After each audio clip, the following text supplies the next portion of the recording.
ਤਖਤ ਰਾਜਾ ਸੋ ਬਹਿ ਜੇ ਤਖਤੈ ਲਾਇਕ ਹੋਈ। ਜਾਂ ਸਤਿਗੁਰੂ ਕਹਿੰਦੇ ਤਖਤ ਬਹਿ ਤਖਤੈ ਕੀ ਲਾਇਕ ਪੰਚ ਸਮਾਏ ਗੁਰਮਤਿ ਪਾਇਕ। ਸਤਿਗੁਰੂ ਕਹਿੰਦੇ ਰਾਜਾ ਹੋਏ ਜਾਂ ਆਗੂ ਹੋਏ ਜਿਹੜਾ ਕਿਰਦਾਰ ਦੇ ਪੱਖੋਂ ਵੀ ਸਭ ਤੋਂ ਉੱਪਰ ਹੋਵੇ, ਜਿਹੜਾ ਸਮਾਜ ਦੇ ਵਿੱਚ ਵਿਚਰੇ ਤੇ ਪ੍ਰਜਾ ਨੂੰ ਵੀ ਦੇਖੇ। ਅੱਜ ਹਰ ਬੰਦਾ ਕੋਈ ਬਾਹਰੋਂ ਕੋਈ ਗੱਲ ਸੁਣਦਾ ਤੇ ਉਹ ਕਹਿੰਦਾ ਵੀ ਮੈਂ ਮਿੰਟੋ ਮਿੰਟ ਲਾਈਵ ਹੋਵਾਂ, ਮੈਂ ਆਪਣਾ ਪੱਖ ਦੇ ਦਿਆਂ। ਗੁਰੂ ਸਾਹਿਬ ਨੇ ਸਭ ਤੋਂ ਵੱਡਾ ਸਾਨੂੰ ਪੱਖ ਦਿੱਤਾ, ਗੁਰੂ ਗ੍ਰੰਥ ਤੇ ਗੁਰੂ ਪੰਥ। ਬਿਲਕੁਲ ਜੀ। ਜੇ ਅਸੀਂ ਇਹਨੂੰ ਇਗਨੋਰ ਕਰਾਂਗੇ ਤੇ ਅਸੀਂ ਡੁੱਬਾਂਗੇ।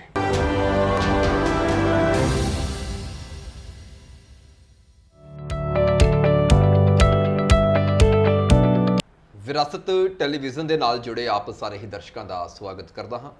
ਪ੍ਰੋਗਰਾਮ ਗੁਫ਼ਤਗੂ ਦੇ ਵਿੱਚ ਜੀ ਆਇਆਂ ਨੂੰ ਆਖਦਾ। ਆਪ ਸਾਰਿਆਂ ਨੂੰ ਮੇਰੇ ਵੱਲੋਂ ਪਿਆਰ ਭਰੀ ਸਤਿ ਸ੍ਰੀ ਅਕਾਲ, ਆਦਾਬ। ਵਾਹਿਗੁਰੂ ਜੀ ਕਾ ਖਾਲਸਾ, ਵਾਹਿਗੁਰੂ ਜੀ ਕੀ ਫਤਿਹ। ਉਮੀਦ ਤੇ ਅਰਦਾਸ ਕਰਦਾ ਜਿੱਥੇ ਕਿਤੇ ਹੋਵੋ ਪਰਮਾਤਮਾ ਅਕਾਲ ਪੁਰਖ ਅੱਲਾਹ ਤਾਲਾ ਦੇ ਭਾਣੇ ਵਿੱਚ ਆਪਣੀ ਜ਼ਿੰਦਗੀ ਬਤੀਤ ਕਰ ਰਹੇ ਹੋਵੋਗੇ। ਦੋਸਤੋ, ਪ੍ਰੋਗਰਾਮ ਦੇ ਵਿੱਚ ਅਸੀਂ ਕੁਝ ਖਾਸ ਵਿਸ਼ੇ ਤੇ ਗੱਲਬਾਤ ਕਰਦੇ ਹਾਂ ਤੇ ਉਸ ਵਿਸ਼ੇ ਤੇ ਗੱਲਬਾਤ ਕਰਨ ਦੇ ਵਾਸਤੇ ਸਾਡੇ ਨਾਲ ਇੱਕ ਖਾਸ ਮਹਿਮਾਨ ਸ਼ਾਮਲ ਹੁੰਦੇ ਨੇ। ਅੱਜ ਦਾ ਵਿਸ਼ਾ ਬਹੁਤ ਕਮਾਲ ਦਾ ਆ, ਕਿਉਂਕਿ ਖੇਤਰ ਕੋਈ ਵੀ ਹੋਵੇ, ਜੇ ਉਸ ਖੇਤਰ ਦੇ ਵਿੱਚ ਆਗੂ ਚੰਗਾ ਹੈ, ਆਗੂ ਕੋਲ ਕਿਰਦਾਰ ਹੈ, ਆਗੂ ਦੇ ਕੋਲ ਕੋਈ ਵਿਜ਼ਨ, ਕੋਈ ਮਕਸਦ ਹੈ ਕਿ ਉਹਨੇ ਆਪਣੇ ਲੋਕਾਂ ਨੂੰ ਕਿਸ ਪਾਸੇ ਲੈ ਕੇ ਜਾਣਾ ਹੈ ਔਰ ਕਿੱਥੋਂ ਤੱਕ ਬੁਲੰਦੀਆਂ ਜਿਹੜੀਆਂ ਨੇ ਉਹ ਆਪਣੇ ਖੇਤਰ ਦੇ ਲੋਕਾਂ ਨੂੰ ਲੈ ਕੇ ਦੇਣੀਆਂ ਨੇ। ਉਹ ਇੱਕ ਛੋਟੀ ਜਿਹੀ ਕੰਪਨੀ ਦੀ ਉਦਾਹਰਨ ਵੀ ਲੈ ਸਕਦੇ ਹਾਂ, ਪਰ ਉੱਥੋਂ ਤੁਰਦੇ ਤੁਰਦੇ ਅਸੀਂ ਇੱਕ ਕਮਿਊਨਿਟੀ ਦੀ ਗੱਲ ਕਰ ਸਕਦੇ ਹਾਂ, ਇੱਕ ਦੇਸ਼, ਇੱਕ ਧਰਮ, ਇੱਕ ਕੌਮ ਦੀ ਗੱਲ ਵੀ ਕਰ ਸਕਦੇ ਹਾਂ। ਕਿਉਂਕਿ ਸਾਰਾ ਕੁਝ ਇਹ ਮੁਨੱਸਰ ਕਰਦਾ ਆ ਕਿ ਤੁਹਾਡਾ ਆਗੂ ਕਿਹੋ ਜਿਹਾ ਆ, ਤੁਹਾਡੀ ਕੰਪਨੀ ਨੂੰ ਚਲਾਉਣ ਵਾਲਾ ਜਾਂ ਤੁਹਾਡੀ ਕਮਿਊਨਿਟੀ ਨੂੰ ਰਨ ਕਰਨ ਵਾਲਾ ਆਗੂ ਕੈਸਾ ਆ ਔਰ ਕੈਸਾ ਆਗੂ ਹੋਣਾ ਚਾਹੀਦਾ ਆ। ਆਗੂ ਦੇ ਵਿੱਚ ਕਿਹੜੇ ਗੁਣ ਹੋਣੇ ਚਾਹੀਦੇ ਆ ਔਰ ਸਭ ਤੋਂ ਅਹਿਮ ਗੁਣ ਜਦੋਂ ਅਸੀਂ ਮਨੁੱਖਾਂ ਦੀ ਗੱਲ ਕਰਦੇ ਹਾਂ ਤੇ ਉੱਥੇ ਜ਼ਿਕਰ ਹੁੰਦਾ ਵੀ ਕਿਰਦਾਰ। ਇਨਸਾਨੀ ਜਾਮੇ ਦੇ ਵਿੱਚ ਜੇ ਕੋਈ ਵਿਚਰਦਾ ਆ ਨਾ ਤੇ ਉਹਦਾ ਕਿਰਦਾਰ ਸਭ ਤੋਂ ਉੱਤੇ ਹੋਣਾ ਚਾਹੀਦਾ। ਸੱਚੋ ਔਰੇ ਸਭ ਕੋ ਉੱਪਰ ਸੱਚ ਆਚਾਰ ਦੀ ਗੱਲ ਸਾਨੂੰ ਗੁਰਬਾਣੀ ਦੇ ਵਿੱਚੋਂ ਵੀ ਸੇਧ ਦਿੰਦੀ ਹੈ। ਤਾਂ ਇਹੀ ਅੱਜ ਦਾ ਵਿਸ਼ਾ ਆ ਕਿ ਖਾਸ ਤੌਰ ਤੇ ਜਦੋਂ ਗੱਲ ਤੁਰਦੀ ਹੈ ਸਿੱਖ ਇਤਿਹਾਸ ਦੀ, ਸਿੱਖ ਪਰੰਪਰਾਵਾਂ ਦੀ ਔਰ ਸਿੱਖ ਸਮੱਸਿਆਵਾਂ ਦੀ, ਤੇ ਗੱਲ ਸਮੱਸਿਆਵਾਂ ਦੀ ਜਦੋਂ ਆਉਂਦੀ ਹੈ, ਜਦੋਂ ਪਹਿਲਾਂ ਇਤਿਹਾਸ ਦੀ ਆਉਂਦੀ ਹੈ, ਸੱਭਿਆਚਾਰ ਦੀ ਆਉਂਦੀ ਹੈ ਤੇ ਮਾਣ ਹੁੰਦਾ ਹੈ। ਜਦੋਂ ਸਮੱਸਿਆਵਾਂ ਦੀ ਆਉਂਦੀ ਹੈ ਫਿਰ ਅਸੀਂ ਵੇਖਦੇ ਹਾਂ ਵੀ ਸਾਡੇ ਕੋਲ ਆਗੂ ਕੋਈ ਨਹੀਂ ਹੈਗਾ। ਔਰ ਜੇ ਕੋਈ ਆਗੂ ਹੁੰਦਾ ਆ ਉਹਦੇ ਵਿੱਚ ਉਹ ਸਪਿਰਿਟ ਨਹੀਂ ਹੈਗੀ ਕਿ ਪੰਥ ਵਸੈ ਮੈਂ ਉਜੜਾ ਮਨ ਚਾਓ ਕਨੇਰਾ। ਉਹ ਕਾਰਨ ਕੀ ਹੈ? ਇਤਿਹਾਸ ਵਿੱਚ ਸਾਡੇ ਕੋਲ ਕਿਹੋ ਜਿਹੇ ਆਗੂ ਹੋਏ, ਉਹਨਾਂ ਦੇ ਕਿਰਦਾਰ ਕਿੱਦਾਂ ਦੇ ਸੀਗੇ, ਮੌਜੂਦਾ ਸਥਿਤੀ ਕਿੱਦਾਂ ਦੀ ਹੈ, ਤੇ ਜੇ ਭਵਿੱਖ ਸੰਵਾਰਨਾ ਆ ਤੇ ਸਾਨੂੰ ਕਿੱਦਾਂ ਦੇ ਆਗੂਆਂ ਦੀ ਲੋੜ ਹੈਗੀ ਹੈ। ਸਾਡੇ ਨਾਲ ਅੱਜ ਖਾਸ ਤੌਰ ਤੇ ਇਸ ਚਰਚਾ ਦੇ ਵਿੱਚ ਹਿੱਸਾ ਲੈਣਗੇ ਸਿੱਖ ਮਿਸ਼ਨਰੀ ਕਾਲਜ ਸ੍ਰੀ ਅਨੰਦਪੁਰ ਸਾਹਿਬ ਤੋਂ ਪ੍ਰਿੰਸੀਪਲ ਚਰਨਜੀਤ ਸਿੰਘ ਜੀ। ਸਭ ਤੋਂ ਪਹਿਲਾਂ ਉਹਨਾਂ ਦਾ ਸਵਾਗਤ ਕਰਦੇ ਹਾਂ ਪ੍ਰੋਗਰਾਮ ਦੇ ਵਿੱਚ। ਜੀ ਆਇਆਂ ਨੂੰ ਆਖਦੇ ਪ੍ਰਿੰਸੀਪਲ ਸਾਹਿਬ। ਵਾਹਿਗੁਰੂ ਜੀ ਕਾ ਖਾਲਸਾ, ਵਾਹਿਗੁਰੂ ਜੀ ਕੀ ਫਤਿਹ। ਵਾਹਿਗੁਰੂ ਜੀ ਕਾ ਖਾਲਸਾ, ਵਾਹਿਗੁਰੂ ਜੀ ਕੀ ਫਤਿਹ। ਵਿਰਾਸਤ ਟੀਵੀ ਦਾ ਸਰਦਾਰ ਇਕਬਾਲ ਸਿੰਘ ਜੀ ਪੱਟੀ, ਆਪ ਜੀ ਦਾ ਬਹੁਤ ਬਹੁਤ ਧੰਨਵਾਦ ਜੀ। ਵੈਸੇ ਮੈਨੂੰ ਲੱਗਦਾ ਵੀ ਧੰਨਵਾਦ ਸਾਨੂੰ ਟੀਮ ਨੂੰ ਐਸੀਆਂ ਸ਼ਖਸੀਅਤਾਂ ਦਾ ਕਰਨਾ ਚਾਹੀਦਾ ਆ ਜੋ ਸਮਾਂ ਕੱਢ ਕੇ ਸਾਡੇ ਵੱਡੀ ਤਾਦਾਦ ਵਿੱਚ ਜਿਹੜੇ ਦਰਸ਼ਕ ਹੈਗੇ ਨੇ ਉਹਨਾਂ ਤੱਕ ਆਪਣੇ ਵਿਚਾਰ ਪਹੁੰਚਾਉਣ ਵਾਸਤੇ ਸਮਾਂ ਕੱਢਦੇ ਨੇ, ਸਾਡਾ ਸਾਥ ਦਿੰਦੇ ਨੇ। ਔਰ ਸਾਡੇ ਦਰਸ਼ਕਾਂ ਦਾ, ਸੰਗਤਾਂ ਦਾ ਬਹੁਤ ਵੱਡਾ ਧੰਨਵਾਦ ਜਿਨ੍ਹਾਂ ਦੇ ਸਹਿਯੋਗ ਦੇ ਨਾਲ ਅਸੀਂ ਇੱਦਾਂ ਦੇ ਉੱਦਮ ਉਪਰਾਲੇ ਜਿਹੜੇ ਆ ਉਹ ਕਰ ਰਹੇ ਹਾਂ। ਸੋ ਜਿਵੇਂ ਸ਼ੁਰੂਆਤ ਵਿੱਚ ਮੈਂ ਗੱਲ ਕੀਤੀ ਹੈ ਵੀ ਕਿਰਦਾਰ ਮਨਫੀ ਹੁੰਦਾ ਹੈ ਜਾਂ ਕਿਰਦਾਰ ਨੂੰ ਸਭ ਤੋਂ ਉੱਚਾ ਮੰਨਿਆ ਜਾਂਦਾ ਹੈ। ਕੇਵਲ ਗੁਰਬਾਣੀ ਦੀ ਗੱਲ ਵੀ ਜਿਵੇਂ ਇੱਕ ਉਦਾਹਰਨ ਦੇ ਤੌਰ ਤੇ ਇੱਕ ਸ਼ਬਦ ਵਰਤਿਆ ਸੀਗਾ, ਤੇ ਵੈਸੇ ਵੀ ਜਦੋਂ ਅਸੀਂ ਸਮਾਜ ਵਿੱਚ ਵਿਚਰਦੇ ਹਾਂ, ਕਿਸੇ ਵੀ ਖੇਤਰ ਦੇ ਵਿੱਚ ਹੋਈਏ, ਤੇ ਕਰੈਕਟਰ ਲਫ਼ਜ਼ ਵਰਤ ਕੇ ਤੇ ਉਹਨੂੰ ਇੱਕ ਬੜੀ ਮਾਨਤਾ ਦਿੱਤੀ ਜਾਂਦੀ ਵੀ ਜੇ ਕਰੈਕਟਰ ਨਹੀਂ ਰਿਹਾ ਤੇ ਸਮਝੋ ਕੁਛ ਵੀ ਨਹੀਂ ਰਿਹਾ। ਸੋ ਸਿੱਖ ਆਗੂ ਦੇ ਕਿਰਦਾਰ ਦੀ ਗੱਲ ਕਰਦੇ ਹਾਂ। ਮੈਂ ਪਹਿਲਾਂ ਇਤਿਹਾਸਕ ਪੱਖ ਤੋਂ ਜਾਣਨਾ ਚਾਹਾਂਗਾ ਵੀ ਕਿਰਦਾਰ ਕੁਸ਼ੀ ਕਿੱਦਾਂ ਹੋਈ ਸਾਡੀ, ਉਹ ਤਾਂ ਬਾਅਦ ਦੀ ਗੱਲ ਹੈ, ਪਰ ਕਿਰਦਾਰ ਬਣੇ ਕਿੱਦਾਂ ਜਿਨ੍ਹਾਂ ਨੇ ਵੱਡੇ ਵੱਡੇ ਇਤਿਹਾਸ ਸਿਰਜੇ ਸੀਗੇ। ਸਭ ਤੋਂ ਪਹਿਲਾਂ ਆਪਾਂ ਜਦੋਂ ਗੁਰਬਾਣੀ ਨੂੰ ਪੜ੍ਹਦੇ ਹਾਂ ਜੀ ਤੇ ਗੁਰੂ ਸਾਹਿਬ ਨੇ ਗੁਰਬਾਣੀ ਦੇ ਵਿੱਚ ਕਈ ਪ੍ਰਮਾਣ ਦਿੱਤੇ ਨੇ। ਤਖਤ ਰਾਜਾ ਸੋ ਬਹਿ ਜੇ ਤਖਤੈ ਲਾਇਕ ਹੋਈ।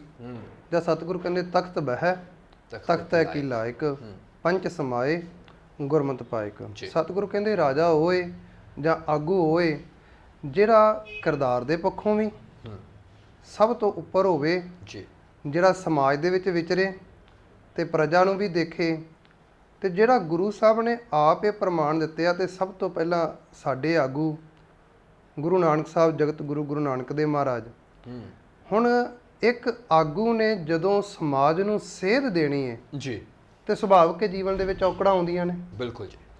ਜੀਵਨ ਇਹ ਨਹੀਂ ਵੀ ਹਰ ਵੇਲੇ ਸੁੱਖ 'ਚ ਰਹਿਣਾ, ਸਿੰਘਾਸਣ ਤੇ ਬੈਠੇ ਰਹਿਣਾ, ਹਰ ਵੇਲੇ ਬਈ ਅੱਗੇ ਪ੍ਰਜਾ ਬੈਠੀ ਹੈ ਉਹਨਾਂ ਨੂੰ ਉਪਦੇਸ਼ ਕਰਦੇ ਰਹਿਣਾ, ਨਹੀਂ। ਜਦੋਂ ਗੁਰੂ ਸਾਹਿਬ ਨੇ ਪੂਰਨ ਪਾਏ ਭਾਈ ਗੁਰਦਾਸ ਜੀ ਨੇ ਇੱਕ ਪੌੜੀ ਦੇ ਵਿੱਚ ਜ਼ਿਕਰ ਕੀਤਾ, ਪਹਿਲਾਂ ਬਾਬੇ ਪਾਇਆ ਬਖਸ਼ਦਰ, ਪਿੱਛੋਂ ਦੇ ਫਿਰ ਘਾਲ ਕਮਾਈ, ਰੇਤ ਅੱਕ ਆਹਾਰ ਕਰ, ਰੋੜਾਂ ਕੀ ਗੁਰ ਕਰੀ ਵਿਛਾਈ। ਹੁਣ ਗੁਰੂ ਨਾਨਕ ਸਾਹਿਬ ਮਹਾਰਾਜ ਜੀ ਨੇ ਸਾਰਾ ਕੁਝ ਦੇਖਿਆ, ਭਾਰੀ ਕਰੀ ਤਪੱਸਿਆ, ਵੱਡਾ ਭਾਗਰ ਸਿਓ ਬਣ ਆਈ। ਇਸ ਤੋਂ ਬਾਅਦ ਜਦੋਂ ਅੱਗੇ ਦੇਖਦੇ ਆ, ਜਿਨਨੇ ਕਿਰਦਾਰ ਬਣਾਉਣਾ ਗੁਰੂ ਸਾਹਿਬ ਮਹਾਰਾਜ ਜੀ ਨੇ, ਗੁਰੂ ਅੰਗਦ ਸਾਹਿਬ ਦਾ ਜੀਵਨ ਦੇਖੋ, ਉਹ ਆਉਂਦੇ ਨੇ ਭਾਵੇਂ ਘੋੜੀ ਤੇ ਚੜ ਕੇ ਆਉਂਦੇ ਨੇ, ਪਰ ਉਸ ਆਗੂ ਤੱਕ ਪਹੁੰਚਣ ਦੇ ਲਈ ਆਪਾ ਭਵ ਗਵਾਉਣਾ, ਆਪ ਮੰਝਾਏ ਤਾਂ ਸਭ ਕੁਛ ਪਾਏ। ਗੁਰੂ ਅਮਰਦਾਸ ਮਹਾਰਾਜ ਜੀ ਨੇ ਅੱਜ ਸਮਾਜ ਦੇ ਵਿੱਚ ਦੇਖੋ, ਸਤਿਗੁਰੂ ਆਗੂ ਵੀ ਬਣਦੇ ਆ, ਰਿਸ਼ਤੇਦਾਰੀ ਵੀ ਪਾਸੇ ਆ। ਬਿਲਕੁਲ ਜੀ। ਬਾਬਾ ਅਮਰਦਾਸ ਜੀ ਜਦੋਂ ਪਹਿਲਾਂ ਗੁਰੂ ਨਹੀਂ ਬਣੇ, ਕੁੜਮਾਚਾਰੀ ਪਾਸੇ, ਆਪਾਂ ਕਹਿੰਦੇ ਨੱਕ ਨਹੀਂ ਰਹਿੰਦਾ, ਕੰਨ ਨਹੀਂ ਰਹਿੰਦਾ, ਇੱਜ਼ਤ ਨਹੀਂ ਰਹਿੰਦੀ, ਉਹ ਸਭ ਕੁਝ ਪਾਸੇ ਕਰਕੇ ਆਪ ਲੜਕੇ ਵਾਲੇ ਵੀ ਨੇ, ਔਰ ਉਮਰ 'ਚ ਵੀ ਗੁਰੂ ਅੰਗਦ ਸਾਹਿਬ ਵੱਡੇ ਛੋਟੇ ਨੇ, ਆਪ ਵੱਡੇ ਨੇ, ਜਾ ਕੇ 12 ਸਾਲ ਗੁਰੂ ਘਰ 'ਚ ਸੇਵਾ ਕੀਤੀ, ਫਿਰ ਗੁਰਤਾ ਗੱਦੀ ਤੇ ਬੈਠੇ ਨੇ। ਗੁਰੂ ਰਾਮਦਾਸ ਮਹਾਰਾਜ ਜੀ ਨੇ ਟੋਕਰੀ ਵੀ ਢੋਈ ਆ, ਸਿਰ ਦੇ ਉੱਤੇ ਸੇਵਾ ਵੀ ਕੀਤੀ। ਗੁਰੂ ਅਰਜਨ ਸਾਹਿਬ ਸਤਿਗੁਰੂ ਸੱਚੇ ਪਾਤਸ਼ਾਹ ਮਹਾਰਾਜ ਜੀ ਨੇ ਆਗੂ ਦੇ ਵਿੱਚ ਜਦੋਂ ਗੁਣਾਂ ਦੀ ਗੱਲ ਆਉਂਦੀ ਤੇ ਇੱਕ ਗੁਣ ਆਉਂਦਾ ਹੈ ਸਬਰ, ਸਹਿਨਸ਼ੀਲਤਾ, ਪੇਸ਼ੈਂਸ ਸਾਡੇ ਵਿੱਚ ਹੋਣਾ ਬੜਾ ਜ਼ਰੂਰੀ। ਮੈਂ ਤਾਂ ਗੁਰੂ ਸਾਹਿਬਾਨ ਦਾ ਲੈ ਰਿਹਾ ਕਿਉਂਕਿ ਆਗੂ ਦਾ ਜੀਵਨ ਗੁਰੂ ਸਾਹਿਬਾਨ ਦੇ ਜੀਵਨ ਨੂੰ ਦੇਖ ਕੇ ਹੀ ਬਣਦਾ। ਬਿਲਕੁਲ ਜੀ। ਔਰ ਗੁਰੂ ਅਰਜਨ ਸਾਹਿਬ ਜੀ ਤੋਂ ਵੱਡੀ ਸਹਿਨਸ਼ੀਲਤਾ, ਸਬਰ ਸਾਨੂੰ ਕਿਤੋਂ ਨਹੀਂ ਮਿਲਦਾ।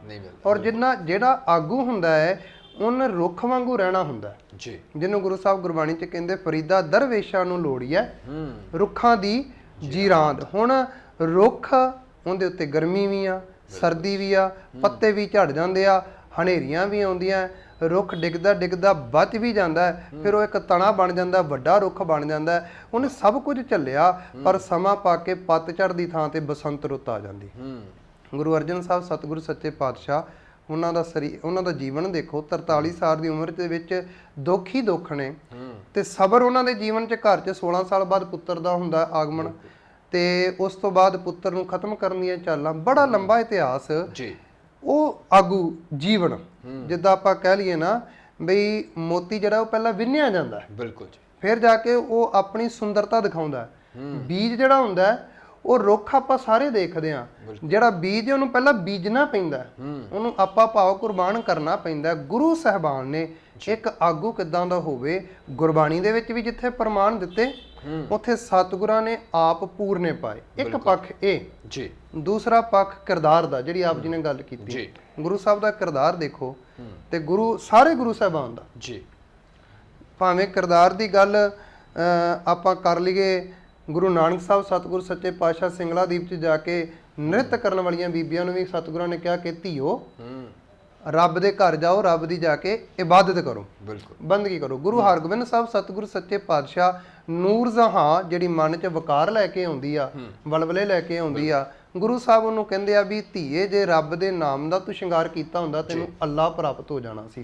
ਗੁਰੂ ਗੋਬਿੰਦ ਸਿੰਘ ਮਹਾਰਾਜ ਤੱਕ ਦੇਖੋ ਆਗੂ ਦਾ ਜੀਵਨ, ਕਿ ਸਤਿਗੁਰ ਕਹਿੰਦੇ ਬਈ ਆਪਣਾ ਵਿਗਾਰ ਬਿਰਾਨਾ ਸਾਂਢੇ, ਆਗੂ ਦਾ ਜੀਵਨ। ਗੁਰੂ ਸਾਹਿਬ ਜੀ ਨੇ ਆਨੰਦਪੁਰ ਸਾਹਿਬ ਦੀ ਧਰਤੀ ਤੇ ਗੁਰੂ ਪਿਆਰੀ ਸਾਧ ਸੰਗਤ ਜੀ 7 ਦਿਨ ਦੇ ਵਿੱਚ ਸਰਬੰਸ ਕੁਰਬਾਨ ਕੀਤਾ।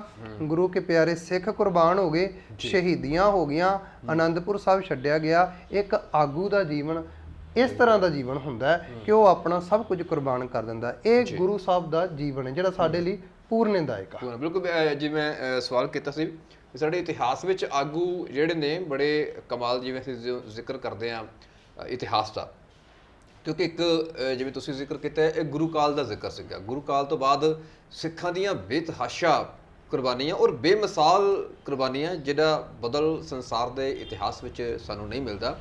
ਉਹ ਸ਼ਹਾਦਤਾਂ ਦਾ ਕਾਰਨ ਕੀ ਸੀਗਾ ਉਹ ਇੱਕ ਵੱਖਰੀ ਗੱਲ ਹੈ, ਪਰ ਸ਼ਹਾਦਤ ਵਾਸਤੇ ਸ਼ਹੀਦ ਹੋਣ ਦੀ ਜਿਹੜੀ ਸਪਿਰਿਟ ਸੀਗੀ ਉਹਨਾਂ ਦੇ ਅੰਦਰ, ਉਹ ਇਹੀ ਕਾਰਨ ਸੀ ਜੋ ਪ੍ਰਿੰਸੀਪਲ ਸਾਹਿਬ ਨੇ ਜਿਵੇਂ ਜ਼ਿਕਰ ਕੀਤਾ ਵੀ ਗੁਰੂ ਸਾਹਿਬਾਨ ਦਾ ਆਪਣਾ ਜੀਵਨ। ਆਪਾਂ ਕਹਿੰਦੇ ਵੀ ਤੁਸੀਂ ਆਪਣੇ ਇਤਿਹਾਸ ਨਾਲ ਜੁੜੋ, ਆਪਣੇ ਇਤਿਹਾਸ ਤੋਂ ਨਹੀਂ ਟੁੱਟਣਾ ਚਾਹੀਦਾ। ਪਰ ਇਤਿਹਾਸ ਸਿਰਜਿਆ ਕਿਵੇਂ ਗਿਆ? ਕਿਉਂਕਿ ਰੋਲ ਮਾਡਲ ਗੁਰੂ ਸਾਹਿਬਾਨ ਸੀ। ਬਿਲਕੁਲ ਬਿਲਕੁਲ। ਸੋ ਬਹੁਤ ਸਾਰਾ ਉਸ ਤੋਂ ਬਾਅਦ ਸਿੱਖ ਕਾਲ ਵਿੱਚ ਬਹੁਤ ਸਾਰੇ ਐਸੇ ਆਗੂਆਂ ਦਾ ਨਾਮ ਆਉਂਦਾ ਜਿਹਦੇ ਬਾਰੇ ਪ੍ਰਿੰਸੀਪਲ ਸਾਹਿਬ ਗੱਲਬਾਤ ਕਰਨਗੇ ਵੀ ਕਿਵੇਂ ਕਿਵੇਂ ਉਹਨਾਂ ਨੇ ਆਪਣੇ ਆਪ ਨੂੰ ਪਿੱਛੇ ਰੱਖ ਕੇ ਹਮੇਸ਼ਾ ਕੌਮ ਦੀ ਏਕਤਾ ਦੇ ਵਾਸਤੇ, ਕੌਮ ਦੀ ਅਖੰਡਤਾ ਦੇ ਵਾਸਤੇ, ਕੌਮ ਦੀ ਇਕਜੁੱਟਤਾ ਦੇ ਵਾਸਤੇ, ਕੌਮ ਦੀ ਚੜ੍ਹਦੀ ਕਲਾ ਦੇ ਵਾਸਤੇ ਤੇ ਕੌਮ ਦੇ ਭਵਿੱਖ ਦੇ ਵਾਸਤੇ ਜਿਹੜੀਆਂ ਨੇ ਵੱਡੀਆਂ ਕੁਰਬਾਨੀਆਂ ਕਰਨੀਆਂ ਮਨਜ਼ੂਰ ਕਰ ਲਈਆਂ। ਪਰ ਆਪਣੇ ਸਿਧਾਂਤ ਤੋਂ ਕਦੇ ਵੀ, ਆਪਣੇ ਧਰਮ ਤੋਂ, ਆਪਣੇ ਜੋ ਉਹਨਾਂ ਦੇ ਵਲਵਲੇ ਸੀ, ਜੋ ਪ੍ਰਿੰਸੀਪਲ ਸੀ, ਉਹਨਾਂ ਤੋਂ ਕਦੇ ਵੀ ਉਹ ਡੋਲੇ ਨਹੀਂ ਜੀ। ਉਹਦੇ ਵਿੱਚ ਸਿੱਖ ਕਾਲ ਦੇ ਵਿੱਚ ਅਸੀਂ ਕੈਸੇ ਐਸੇ ਸਿੱਖਾਂ ਦਾ ਜ਼ਿਕਰ ਕਰ ਸਕਦੇ ਹਾਂ, ਸੰਖੇਪ ਦੇ ਵਿੱਚ ਵੀ ਗੱਲ ਕਰੀਏ। ਬਿਲਕੁਲ ਬਿਲਕੁਲ। ਜਿਨ੍ਹਾਂ ਨੇ ਗੁਰੂ ਸਾਹਿਬਾਨ ਤੋਂ ਸੇਧ ਲੈ ਕੇ ਐਸਾ ਇਤਿਹਾਸ ਸਿਰਜਿਆ, ਉਹ ਮੈਂ ਸਮਝਦਾ ਵੀ ਉਸ ਵੇਲੇ ਤੱਕ ਸੀਮਤ ਨਹੀਂ ਰਿਹਾ। ਜੇ ਅੱਜ ਵੀ ਅਸੀਂ ਉਹਨੂੰ ਆਧਾਰ ਬਣਾ ਕੇ ਚੱਲੀਏ ਤੇ ਵੱਡੀਆਂ ਪ੍ਰਾਪਤੀਆਂ ਕਰ ਸਕਦੇ। ਬਿਲਕੁਲ। ਕਿਸੇ ਅਦੀਬ ਨੇ ਬੜਾ ਸੋਹਣਾ ਲਿਖਿਆ, ਸਾਧ ਸੰਗਤ ਸਰ ਬੁਲੰਦੀ ਸਰ ਫਰੋਸ਼ੀ ਇਨ ਕਿਸ਼ਾਰੀ ਆਸ਼ਤੀ ਇਨ ਹੀ ਕੀਜਕ ਜਾਈ ਕਾ ਨਾਮ ਤੋਂ ਹੈ ਖਾਲਸਾ। ਸਿਰ ਵਾਰਨਾ, ਸਿਰ ਕੁਰਬਾਨ ਕਰ ਦੇਣਾ, ਨੀਵਾਂ ਹੋ ਕੇ ਚੱਲਣਾ, ਇਹੀ ਖਾਲਸਾ ਹੈ। ਗੁਰੂ ਸਾਹਿਬ ਦੇ ਪਾਏ ਹੋਏ ਪੂਰਨਿਆਂ ਤੋਂ ਲੈ ਕੇ ਬਾਬਾ ਬੰਦਾ ਸਿੰਘ ਬਹਾਦਰ ਤੋਂ ਲੈ ਕੇ ਨਵਾਬ ਕਪੂਰ ਸਿੰਘ, ਜੱਸਾ ਸਿੰਘ ਆਹਲੂਵਾਲੀਆ, ਜੱਸਾ ਸਿੰਘ ਰਾਮਗੜੀਆ, ਅਕਾਲੀ ਬਾਬਾ ਫੂਲਾ ਸਿੰਘ, ਤੇ ਉਸ ਤੋਂ ਬਾਅਦ ਜਦੋਂ ਅਗਲਾ ਸਮਾਂ ਦੇਖਦੇ ਹਾਂ ਸ਼ੇਰੇ ਪੰਜਾਬ ਮਹਾਰਾਜਾ ਰਣਜੀਤ ਸਿੰਘ ਦਾ ਸਮਾਂ, ਤੇ ਉਸ ਤੋਂ ਬਾਅਦ ਸਿੰਘ ਸਭਾ ਲਹਿਰ ਜੀ, ਪੰਜ ਖਾਲਸਾ ਦੀਵਾਨ ਜੀ, ਤੇ ਉਸ ਤੋਂ ਬਾਅਦ ਅਕਾਲੀ ਲਹਿਰ, ਗੁਰਦੁਆਰਾ ਸੁਧਾਰ ਲਹਿਰ ਜੀ, ਉਸ ਤੋਂ ਬਾਅਦ ਮੋਰਚਿਆਂ ਦਾ ਇਤਿਹਾਸ ਸਾਡੇ ਕੋਲ ਆਉਂਦਾ। ਉਹਦੇ ਚ ਲਛਮਣ ਸਿੰਘ ਜੀ ਧਾਰੋਵਾਲੀ ਆਉਂਦੇ ਨੇ, ਤੇ ਹੋਰ ਅਨੇਕਾਂ ਸਿੱਖ ਗੁਰੂ ਕੇ ਬਾਗ ਦਾ ਮੋਰਚਾ, ਉਸ ਤੋਂ ਬਾਅਦ ਸ਼੍ਰੋਮਣੀ ਗੁਰਦੁਆਰਾ ਕਮੇਟੀ ਹੋਣ ਦੇ ਵਿੱਚ ਆਉਂਦੀ। ਯਾਨੀ ਕਿ ਬਾਬਾ ਬੰਦਾ ਸਿੰਘ ਬਹਾਦਰ ਤੋਂ ਲੈ ਕੇ ਇਸ ਸਮੇਂ ਤੱਕ ਸਾਧ ਸੰਗਤ ਦੋ ਤਿੰਨ ਚੀਜ਼ਾਂ ਹੁੰਦੀਆਂ ਜਦੋਂ ਕੌਮ ਦੇ ਆਗੂ ਜਿਹੜੇ ਆ ਉਹ ਕੌਮ ਨੂੰ ਕਿਸ ਤਰੀਕੇ ਨਾਲ ਕੌਮ ਦਾ ਨਾਮ ਉੱਚਾ ਕਰਦੇ। ਪਹਿਲੇ ਨੰਬਰ ਤੇ ਬਾਬਾ ਬੰਦਾ ਸਿੰਘ ਬਹਾਦਰ ਦਾ ਦੇਖੋ ਜੀ, 46 ਸਾਲ ਦੀ ਉਮਰ ਹੈ ਜੀ, 38 ਸਾਲ ਕੱਢ ਦਿਓ ਪਹਿਲੇ, ਗੁਰੂ ਘਰ ਚ ਨਹੀਂ ਹੈ। ਬਿਲਕੁਲ ਜੀ। ਜਦਨ ਸਤਿਗੁਰ ਕੇ ਜਨਮੈ ਗਮਨ ਮਿਟਾਇਆ ਜੀ, ਤੇ ਕੌਮ ਦੇ ਅੱਗੇ ਕੌਮ ਦੇ ਆਗੂ ਦਾ ਅਜੋਕੇ ਸਮੇਂ ਚ ਕਿਰਦਾਰ ਕਿਸ ਤਰ੍ਹਾਂ ਦਾ ਹੋਵੇ ਕਿ ਸਮਾਣਾ, ਸਢੌਰਾ, ਪਾਣੀਪਤ, ਸਰਹੰਦ ਸਾਰੇ ਇਲਾਕੇ ਜਿੱਤੇ ਨੇ, ਇੱਕ ਵੀ ਇਲਾਕੇ ਤੇ ਆਪਣਾ ਨਾਮ ਨਹੀਂ। ਬਿਲਕੁਲ। ਉਸ ਤੋਂ ਬਾਅਦ ਉਹਨਾਂ ਨੇ ਸਿੱਕਾ ਚਲਾਇਆ ਤੇ ਮੋਹਰ ਚਲਾਈ ਗੁਰੂ ਨਾਨਕ ਸਾਹਿਬ ਤੇ ਗੁਰੂ ਗੋਬਿੰਦ ਸਿੰਘ ਮਹਾਰਾਜ ਦਾ ਨਾਮ। ਸਿੱਕਾ ਜ਼ਦਬਰ ਹਰ ਦੋ ਆਲਮ ਤੇਗ ਨਾਨਕ ਵਾਹਿਬ ਅਸਤ ਜਾਂ ਦੇਗੋ ਤੇਗੋ ਫਤਿਹ ਵਾ ਨੁਸਰਤ ਬੇਦਰਗ। ਜੱਸਾ ਸਿੰਘ ਆਹਲੂਵਾਲੀਆ ਜੀ, ਨਵਾਬ ਕਪੂਰ ਸਿੰਘ। ਹੁਣ ਕੌਮ ਦੇ ਆਗੂ ਦਾ ਕਿਰਦਾਰ ਤਦ ਪਤਾ ਲੱਗਦਾ ਹੈ ਕਿਤੇ ਕੌਮ ਦਾ ਆਗੂ ਕਿਰਦਾਰ ਨੂੰ ਸਿਧਾਂਤਾਂ ਨੂੰ ਕਿਤੇ ਪੈਸੇ ਦੇ ਕਰਕੇ ਕੁਰਬਾਨ ਤਾਂ ਨਹੀਂ ਕਰੀ ਜਾ ਰਿਹਾ ਜੀ, ਕੌਮ ਨੂੰ ਥੱਲੇ ਤਾਂ ਨਹੀਂ ਲਾ ਰਿਹਾ ਜੀ। ਨਵਾਬ ਕਪੂਰ ਸਿੰਘ ਦਾ ਜੀਵਨ ਬੜਾ ਕਮਾਲ ਦਾ ਹੈ। ਜਦੋਂ ਨਵਾਬੀ ਆਉਂਦੀ ਆ ਜੀ, ਤੇ ਉਹਨੇ ਦੋ ਤਿੰਨ ਚੀਜ਼ਾਂ ਕੌਮ ਦੇ ਅੱਗੇ ਰੱਖੀਆਂ ਕਿ ਮੈਨੂੰ ਨਵਾਬੀ ਜੇ ਦੇਣ ਲੱਗੇ ਹੋ ਤੇ ਪਹਿਲੇ ਨੰਬਰ ਤੇ ਘੋੜਿਆਂ ਦੀ ਲਿੱਦ ਚੁੱਕਣ ਦੀ ਸੇਵਾ ਨਾ ਖੋਈ ਜਾਵੇ, ਪੱਖਾ ਚੱਲਣ ਦੀ ਸੇਵਾ ਨਾ ਖੋਈ ਜਾਵੇ, 1 ਲੱਖ ਰੁਪਇਆ ਜਿਹੜਾ ਆਇਆ ਉਹ ਗੁਰੂ ਦੀ ਗੋਲਕ ਦੇ ਵਿੱਚ ਪਾਇਆ ਜਾਵੇ, ਮੇਰੀ ਜੇਬ 'ਚ ਨਾ ਪਾਇਆ ਜਾਵੇ। ਕੌਮ ਦੇ ਆਗੂ ਦਾ ਕਿਰਦਾਰ ਇਹ ਆ। ਬਿਲਕੁਲ ਜੀ। ਜੱਸਾ ਸਿੰਘ ਆਹਲੂਵਾਲੀਆ ਅਬਦਾਲੀ ਨਾਲ ਵੱਡਾ ਘੱਲੂਘਾਰਾ ਹੋ ਰਿਹਾ ਹੈ ਜੀ, ਤੇ ਕੌਮ ਦਾ ਆਗੂ ਅੱਜ ਦੇ ਸਮੇਂ ਦੇ ਵਿੱਚ ਵੀ ਜਦੋਂ ਭੀੜ ਪੈਂਦੀ, ਇਹ ਨਹੀਂ ਵੀ ਅੱਜ ਅਬਦਾਲੀ ਆਇਆ ਵਾ, ਅਜੋਕੇ ਸਮੇਂ ਦੇ ਵਿੱਚ ਕਈ ਰੂਪਾਂ ਦੇ ਨਾਲ ਕੌਮ ਨੂੰ ਖਤਮ ਕੀਤਾ ਜਾ ਰਿਹਾ ਹੈ। ਬਿਲਕੁਲ ਜੀ। ਤੇ ਕੋਈ ਵੀ ਬੰਦਾ ਕੌਮ ਦਾ ਆਗੂ ਹੈ ਨਾ, ਅਸੀਂ ਸਾਰੀ ਆਪਣੇ ਆਪ ਨੂੰ ਕੌਮ ਦਾ ਕੋਈ ਨਾ ਕੋਈ ਜ਼ਿੰਮੇਵਾਰ ਆਗੂ ਸਮਝ ਕੇ ਤੁਰੀਏ ਤੇ ਸਾਡੇ ਮੋਢਿਆਂ ਦੇ ਉੱਤੇ ਭਾਰ ਹੈ ਕੌਮ ਦਾ, ਤੇ ਅਸੀਂ ਖਿਸਕੀਏ ਨਾ। ਇਹ ਇੱਕ ਬੜੀ ਵੱਡੀ ਇਤਿਹਾਸਕ ਸਾਖੀ ਆ ਕਿ ਜੱਸਾ ਸਿੰਘ ਆਹਲੂਵਾਲੀਆ ਉਹਨਾਂ ਦੇ ਸਰੀਰ ਤੇ ਨੇਕਾਂ ਫੱਟ ਲੱਗੇ ਹੋਏ ਨੇ ਜੀ। ਉਹ ਇਤਿਹਾਸ ਕਹਿੰਦਾ ਕਿ ਜਿੰਨੇ ਉੱਥੇ ਜੂਝੇ ਸਾਰਿਆਂ ਦੇ 20-25 ਤੋਂ ਵੱਧ ਹੀ ਫੱਟ ਆ। ਤੇ ਜਦੋਂ ਉਹਨਾਂ ਨੇ ਦੇਖਿਆ ਵੀ ਉਹਨਾਂ ਦਾ ਇੱਕ ਅੰਗ ਰੱਖਿਆ ਕਿ ਗੁਰਮੁਖ ਸਿੰਘ, ਉਹਨੇ ਦੇਖਿਆ ਵੀ ਜੱਸਾ ਸਿੰਘ ਆਹਲੂਵਾਲੀਆ ਘਿਰ ਗਏ ਜੀ, ਤੇ ਜੇ ਨਾ ਬਚਾਇਆ ਗਿਆ ਤੇ ਕੌਮ ਦਾ ਬੜਾ ਵੱਡਾ ਨੁਕਸਾਨ ਹੋ ਜਾਣਾ। ਉਹਨਾਂ ਨੇ ਤਰੀਕੇ ਨਾਲ ਨਾ ਕਿਰਪਾਨ ਦਾ ਕਹਿ ਲਓ ਵੀ ਪਿਛਲਾ ਹਿੱਸਾ ਘੋੜੇ ਤੇ ਮਾਰਨ ਦੀ ਕੋਸ਼ਿਸ਼ ਕੀਤੀ ਕਿ ਘੋੜਾ ਨਿਕਲ ਜਾਵੇ ਭੀੜ ਦੇ ਵਿੱਚੋਂ ਤੇ ਬਚ ਜਾਵੇ। ਜਦੋਂ ਜੱਸਾ ਸਿੰਘ ਆਹਲੂਵਾਲੀਆ ਨੇ ਪਿੱਛੇ ਦੇਖਿਆ ਤੇ ਭਾਈ ਰਤਨ ਸਿੰਘ ਭੰਗੂ ਲਿਖਦੇ ਆ ਕਿ ਗੁਰਮੁਖ ਸਿੰਘ ਇਹ ਕਿਹੜਾ ਕੰਮ ਕਰ ਲੱਗਾ ਸੈਂ।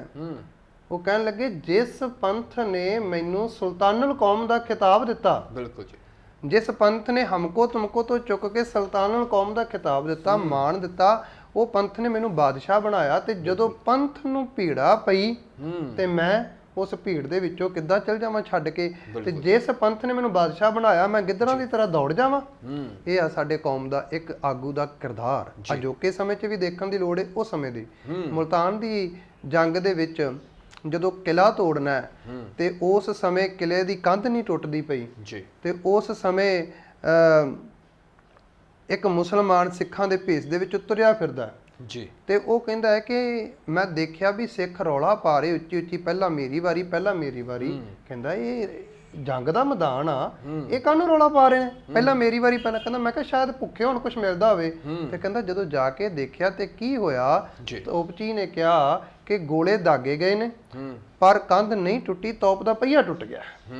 ਤੇ ਕਹਿੰਦੇ ਅਜੇ 17-18 ਗੋਲੇ ਹੋਰ ਵੱਜਣਗੇ ਤਾਂ ਕੰਧ ਟੁੱਟੇਗੀ। ਤੇ ਕਹਿੰਦੇ ਕੀ ਕਰਨਾ ਪਏਗਾ? ਕਹਿੰਦਾ ਕਰਨਾ ਕੀ ਪੈਣਾ, ਹੁਣ ਪੱਥਰ ਪੁੱਥਰ ਤਾਂ ਕੋਈ ਆਣੇ ਨਹੀਂ, ਆਪੋ ਆਪਣਾ ਸਰੀਰ ਲਾਓ ਜੇ ਜੰਗ ਜਿੱਤਣੀ ਆ।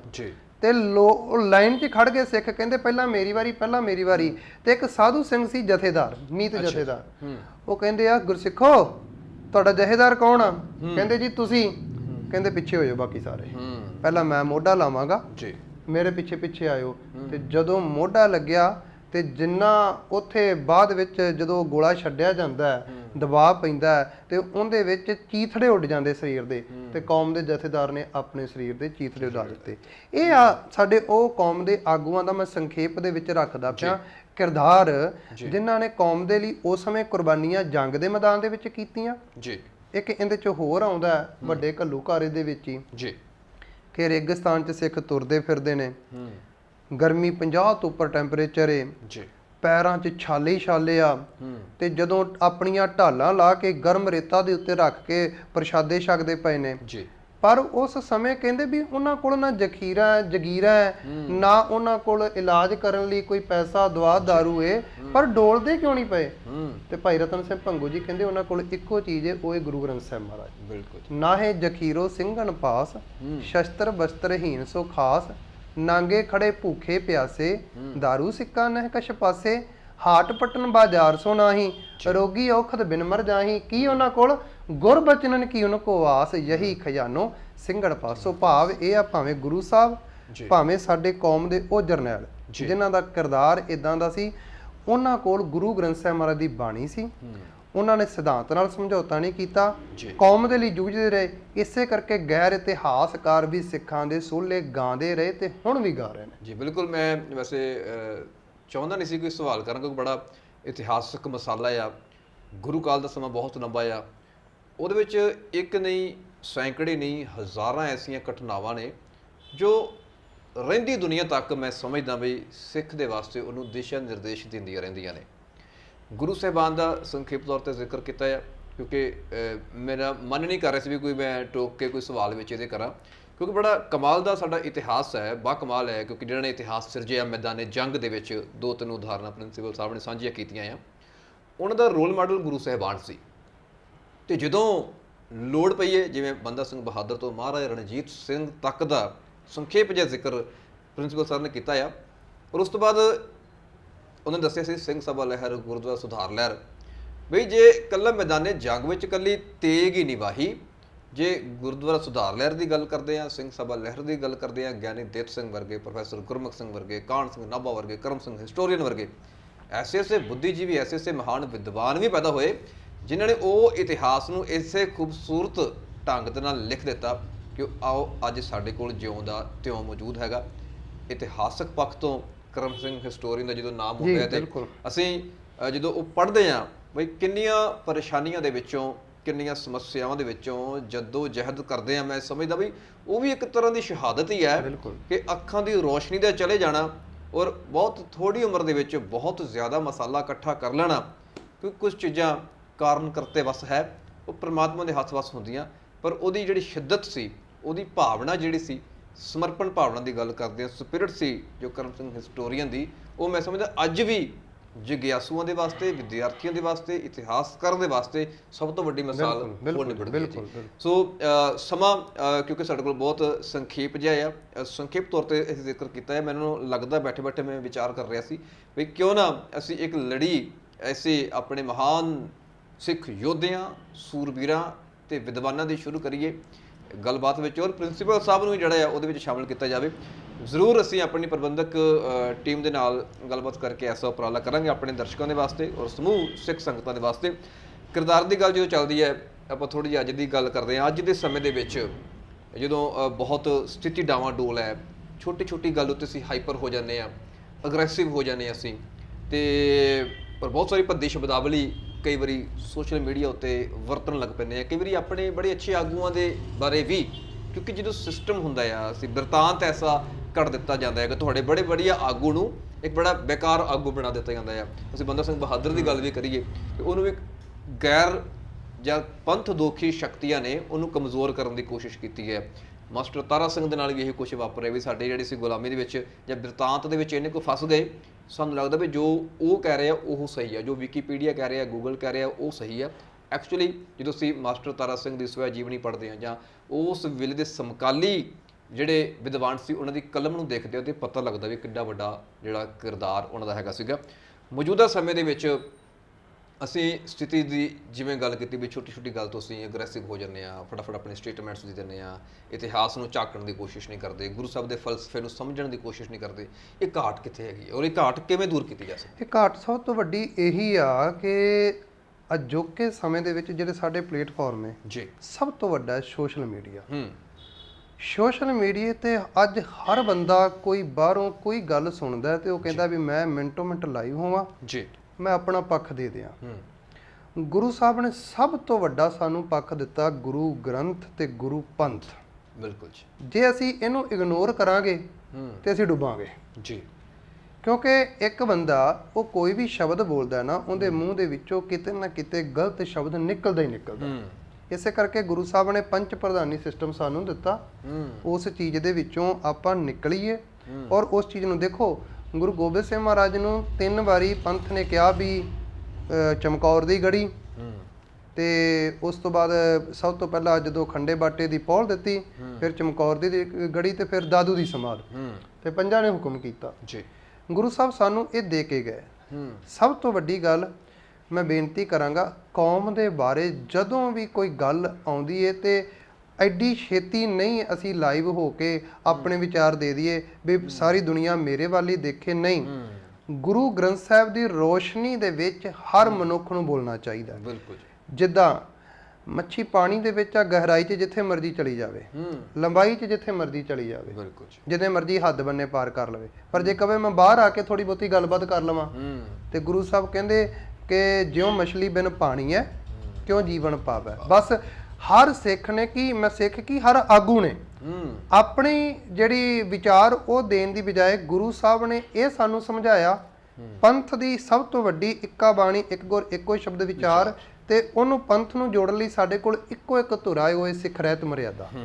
ਸਿੱਖ ਰਹਿਤ ਮਰਿਆਦਾ ਤੋਂ ਜੇ ਅਸੀਂ ਪਾਸੇ ਹੋ ਕੇ ਬੋਲਾਂਗੇ ਜੀ ਤਾਂ ਵੀ ਅਸੀਂ ਪੰਥ ਦੇ ਵਿੱਚ ਦੁਬਿਧਾ ਪਾਵਾਂਗੇ, ਬਿਲਕੁਲ ਜੀ, ਆਪ ਵੀ ਦੁਬਿਧਾ 'ਚ ਪਵਾਂਗੇ, ਤੇ ਗੁਰੂ ਗ੍ਰੰਥ ਸਾਹਿਬ ਮਹਾਰਾਜ ਦੀ ਬਾਣੀ ਤੋਂ ਬਿਨਾਂ ਜੇ ਹੋਇਆ ਤਾਂ ਵੀ ਅਸੀਂ ਦੁਬਿਧਾ 'ਚ ਪਵਾਂਗੇ ਜੀ। ਜੀ, ਤੁਸੀਂ ਬੋਲਣ ਬਾਰੇ ਵੀ ਕਿਹਾ, ਮੈਂ ਉਹ ਵੀ ਬੇਨਤੀ ਕਰਨਾ ਚਾਹੁੰਦਾ ਆਪ ਜੀ ਦੇ ਮਾਧਿਅਮ ਦੇ ਰਾਹੀਂ। ਜ਼ਰੂਰ ਜੀ। ਜਦੋਂ ਜੀਵਨ ਨਾਂ ਦਾ ਕਾਜੀ ਆ ਕੇ ਗੁਰੂ ਨਾਨਕ ਸਾਹਿਬ ਨੂੰ ਲੱਤ ਮਾਰਦਾ, ਗੁਰੂ ਨਾਨਕ ਸਾਹਿਬ ਕਿਹੜੇ ਬਚਨ ਬੋਲਦੇ ਜੀ? ਗੁਰੂ ਸਾਹਿਬ ਨੇ ਲੱਤ ਨਹੀਂ ਮਾਰੀ, ਗੁਰੂ ਸਾਹਿਬ ਦੇ ਮੁਖ ਤੋਂ ਅੰਮ੍ਰਿਤ ਨਿਕਲਦਾ। ਅੰਮ੍ਰਿਤ ਤੋਂ ਭਾਵ ਸ਼ਬਦ ਇਦਾਂ ਦੇ ਨਿਕਲੇ ਜੀਵਨ ਕਾਜੀ ਦਾ ਦਿਲ ਜਿਹੜਾ ਉਹ ਜਿੱਤਿਆ ਜਾਂਦਾ। ਬਾਬਾ ਮੋਹਨ ਲੱਤ ਮਾਰਦਾ ਬਾਬਾ ਅਮਰਦਾਸ ਜੀ ਨੂੰ, ਉਹਨਾਂ ਨੇ ਭਾਈ ਦਾਤੂ ਜੀ ਉਹ ਲੱਤ ਮਾਰਦੇ ਨੇ, ਤੇ ਗੁਰੂ ਸਾਹਿਬ ਨੇ ਤਾਂ ਕਿੰਨੇ ਪਿਆਰੇ ਬਚਨ ਕਹੇ, ਨਿਮਰਤਾ ਨਾਲ ਉਹਦਾ ਦਿਲ ਜਿੱਤਿਆ ਗਿਆ। ਇਤਿਹਾਸ 'ਚ ਅਨੇਕਾਂ ਮਿਸਾਲਾਂ ਇਸ ਤਰ੍ਹਾਂ ਦੀਆਂ ਜਿੱਥੇ ਸ਼ਬਦਾਵਲੀ ਇਸ ਤਰੀਕੇ ਨਾਲ ਸਿੱਖ ਬੋਲਦਾ ਸੀ ਕਿ ਅਗਲੇ ਦਾ ਦਿਲ ਆਪਣੇ ਆਪ ਜਿੱਤਿਆ ਜਾਂਦਾ ਸੀ। ਤੇ ਗੁਰੂ ਸਾਹਿਬ ਨੇ ਜਪਜੀ ਸਾਹਿਬ 'ਚ ਕਿਹਾ ਹੈ, ਮਨ ਜੀਤੈ ਜਗ ਜੀਤ। ਤੇ ਨਾਲ ਹੀ ਬਾਬਾ ਫਰੀਦ ਸਾਹਿਬ ਦੇ ਸ਼ਲੋਕਾਂ 'ਚ ਪੜ੍ਹਦੇ ਆਪਾਂ, ਹਿਆਉ ਨਾ ਕਹੀ ਠਾਏ ਮਾਨਕ ਸਭ ਅਮੁੱਲ ਵੇ, ਬਈ ਕਿਸੇ ਦਾ ਦਿਲ ਨਾ ਦਿਖਾਓ। ਅੱਜ ਦੁੱਖ ਇਹ ਲੱਗਦਾ ਵੀ ਅਸੀਂ ਮਿੰਟੋ ਮਿੰਟ ਲਾਈਵ ਹੋ ਕੇ, ਹਰ ਬੰਦੇ ਦੀ ਸੈਲਫ ਰਿਸਪੈਕਟ ਹੁੰਦੀ ਆ, ਬਿਲਕੁਲ ਜੀ, ਹਰ ਬੰਦੇ ਦਾ ਮਾਣ ਸਤਿਕਾਰ। ਗੁਰੂ ਸਾਹਿਬ ਨੇ ਕਿਤੇ ਵੀ ਜਾ ਕੇ ਕਿਸੇ ਦੀ ਰਿਸਪੈਕਟ ਨੂੰ ਮਾੜਾ ਨਹੀਂ ਕਿਹਾ, ਮਾਣ ਸਤਿਕਾਰ ਆਦਰ ਕੀਤਾ, ਸਿੱਖ ਜਰਨੈਲਾਂ ਨੇ ਵੀ ਕੀਤਾ। ਪਰ ਅਜੋਕੇ ਸਮੇਂ ਦੇ ਵਿੱਚ ਇਹ ਘਾਟ ਆ। ਇਸ ਘਾਟ ਨੂੰ ਸੁਧਾਰਨ ਦੇ ਲਈ ਸਾਡੇ ਕੋਲ ਇੱਕੋ ਇੱਕ ਚੀਜ਼ ਹੈ, ਗੁਰੂ ਗ੍ਰੰਥ ਸਾਹਿਬ ਮਹਾਰਾਜ ਦੀ ਪਾਵਨ ਬਾਣੀ, ਉਹਦੇ ਤੋਂ ਆਸੇ-ਪਾਸੇ ਹੋਣ ਦੀ ਲੋੜ ਨਹੀਂ। ਬਿਲਕੁਲ। ਮੈਂ ਗੱਲਬਾਤ ਵਿੱਚ ਮੇਰੇ ਮਨ ਵਿੱਚ ਖਿਆਲ ਇਹ ਆ ਰਿਹਾ ਸੀ, ਫੁਰਨਾ ਆ ਰਿਹਾ ਸੀ ਵੀ ਜਦੋਂ ਅਸੀਂ ਕੁਝ ਵੀ ਅਗਰੈਸਿਵ ਹੁੰਦੇ ਆ, ਦੇਖੋ ਦੁੱਖ ਹੁੰਦਾ ਆ, ਉਹਦਾ ਕਾਰਨ ਅਸੀਂ ਸਮਾਜਿਕ ਜੀਵ ਆ, ਔਰ ਸਮਾਜਿਕ ਜੀਵ ਹੋਣ ਦੇ ਨਾਤੇ ਅਸੀਂ ਆਪਣੇ ਆਪ ਨੂੰ as a Sikh we present ਕਰਨ ਦੀ ਕੋਸ਼ਿਸ਼ ਕਰਦੇ ਆ। ਤੁਸੀਂ ਕੁਝ ਵੀ ਜਦੋਂ ਲਿਖਦੇ ਆ ਔਰ ਉਹਨੂੰ ਪੋਸਟ ਕਰਨ ਤੋਂ ਪਹਿਲਾਂ ਖੁਦ ਪੜ੍ਹ ਕੇ ਵੇਖੋ ਵੀ ਇਹ ਮੇਰੀ ਸ਼ਬਦਾਵਲੀ ਹੈ ਕਿ ਜਾਂ ਇੱਕ ਸਿੱਖ ਸ਼ਬਦਾਵਲੀ ਹੈਗੀ ਹੈ। ਜੇ ਲੱਗਦਾ ਵੀ ਇਹ ਮੇਰੀ ਸ਼ਬਦਾਵਲੀ ਮੇਰੀ ਨਿੱਜੀ ਹੈ ਤੇ ਇਹਦਾ ਨੁਕਸਾਨ ਹੋ ਸਕਦਾ ਤਾਂ ਸਾਨੂੰ ਤੁਰੰਤ ਬਦਲ ਲੈਣੀ ਚਾਹੀਦੀ ਹੈ। ਜੇ ਵਾਕਈ ਵਿੱਚ ਸਿੱਖ ਸ਼ਬਦਾਵਲੀ ਹੈ, ਆਪਣੇ ਆਪ ਨੂੰ ਸਵਾਲ ਕਰਨਾ, ਆਪਣੇ ਆਪ ਨੂੰ ਪੜ੍ਹਨਾ। ਪ੍ਰਥਮੇ ਮਨ ਪ੍ਰਬੋਧੇ ਆਪਣਾ ਪਾਛੇ ਅਵਰ ਰਿਛਾਵੇ ਦੀ ਗੱਲ ਹੈ। ਆਪਣੇ ਆਪ ਨੂੰ ਸਮਝ, ਮਨ ਤੂੰ ਜੋਤ ਸਰੂਪ ਹੈ ਆਪਣਾ ਮੂਲ ਪਛਾਣ। ਸੋ ਆਪਣੇ ਆਪ ਨੂੰ ਪਛਾਣ ਕੇ ਜਦੋਂ ਅਸੀਂ ਕੋਈ ਕੰਮ ਕਰਦੇ ਹਾਂ, ਫਿਰ ਆਗੂ ਬਣਨ ਦੀ ਲੋੜ ਨਹੀਂ ਪੈਂਦੀ, ਅਸੀਂ ਆਗੂ ਬਣ ਜਾਂਦੇ ਹਾਂ। ਕਿਉਂਕਿ ਜਿਹੜੇ ਜਦੋਂ ਇਤਿਹਾਸ ਵਿੱਚ ਜਿਵੇਂ ਜ਼ਿਕਰ ਕੀਤਾ ਹੈ ਪ੍ਰਿੰਸੀਪਲ ਸਾਹਿਬ ਨੇ ਕਿ ਐਸੇ ਐਸੇ ਮਹਾਨ ਆਗੂ ਹੋਏ, ਉਹ ਆਗੂ ਪ੍ਰਗਟ ਹੋ ਗਏ। ਹੈ ਤਾਂ ਨਵਾਬ ਕਪੂਰ ਸਿੰਘ ਉੱਥੇ ਸੰਗਤ ਦੇ ਪੱਖਾ ਹੀ ਚੱਲ ਰਹੇ ਸੀ ਨਾ, ਜਿਵੇਂ ਜ਼ਿਕਰ ਕੀਤਾ ਇਤਿਹਾਸ ਦੀ ਕਿੱਡੀ ਵੱਡੀ ਸਾਡੇ ਕੋਲ ਉਦਾਹਰਨ ਹੈਗੀ ਹੈ, ਪਰ ਆਗੂ ਬਣ ਗਏ। ਜੇ ਤੁਸੀਂ ਜ਼ਿੰਮੇਵਾਰੀ ਦੇ ਨਾਲ, ਸਹਿਨਸ਼ੀਲਤਾ ਦੇ ਨਾਲ, ਸੰਜੀਦਗੀ ਦੇ ਨਾਲ, ਗੰਭੀਰਤਾ ਦੇ ਨਾਲ, ਸਿਧਾਂਤਕ ਤੌਰ ਤੇ ਆਪਣੇ ਇਤਿਹਾਸ, ਆਪਣੀ ਵਿਰਾਸਤ, ਆਪਣਾ ਸੱਭਿਆਚਾਰ ਪਰ ਆਪਣੇ ਆਲਮਗੀਰੀ ਸਿਧਾਂਤ ਉਹਨਾਂ ਨੂੰ ਸਮਝਣ ਦੀ ਕੋਸ਼ਿਸ਼ ਕਰਦੇ ਹਾਂ ਤੇ ਆਗੂ ਅਸੀਂ ਆਪਣੇ ਆਪ ਬਣ ਜਾਂਦੇ ਹਾਂ। ਐਸੇ ਆਗੂ ਬਣੀਏ ਜਿਹਨੂੰ ਵੇਖ ਕੇ ਜੀਵਨ ਬਦਲ ਜਾਵੇ ਦੂਜਿਆਂ ਦਾ। ਸਾਨੂੰ ਇਹ ਨਾ ਕਹਿਣਾ ਪਵੇ ਸਿੱਖ ਬਣੋ, ਸਾਡੇ ਜੀਵਨ ਦੇ ਵਿੱਚੋਂ ਸਿੱਖੀ ਝਲਕਦੀ ਹੋਵੇ ਕਿ ਹਰ ਗੈਰ ਸਿੱਖ ਉਹ ਮਜਬੂਰ ਹੋ ਜਾਵੇ ਕਿ ਜੀਵਨ ਹੋਵੇ ਤੇ ਇਸ ਸਿੱਖ ਵਰਗਾ। ਸੋ ਬਹੁਤ ਬਹੁਤ ਧੰਨਵਾਦ, ਕਿਉਂਕਿ ਸਮਾਂ ਇਜਾਜ਼ਤ ਨਹੀਂ ਦੇ ਰਿਹਾ, ਪਰ ਅਸੀਂ ਕੋਸ਼ਿਸ਼ ਕਰਾਂਗੇ ਕਿ ਵਿਰਾਸਤ ਟੈਲੀਵਿਜ਼ਨ ਦੇ ਵੱਲੋਂ ਕੁਝ ਐਸੀਆਂ ਹੋਰ ਲੜੀਆਂ ਜਾਂ ਇੱਕ ਲੜੀਵਾਰ ਸ਼ੁਰੂ ਕੀਤਾ ਜਾਵੇ ਜਿਹਦੇ ਵਿੱਚ ਸਿੱਖ ਕਿਰਦਾਰਾਂ ਦੀ ਗੱਲ ਹੋਵੇ, ਜਿਹਦੇ ਸਿੱਖ ਸੂਰਬੀਰ, ਸਿੱਖ ਜਰਨੈਲਾਂ, ਸਿੱਖ ਯੋਧਿਆਂ, ਸਿੱਖ ਵਿਦਵਾਨਾਂ ਦੀ ਗੱਲ ਹੋਵੇ।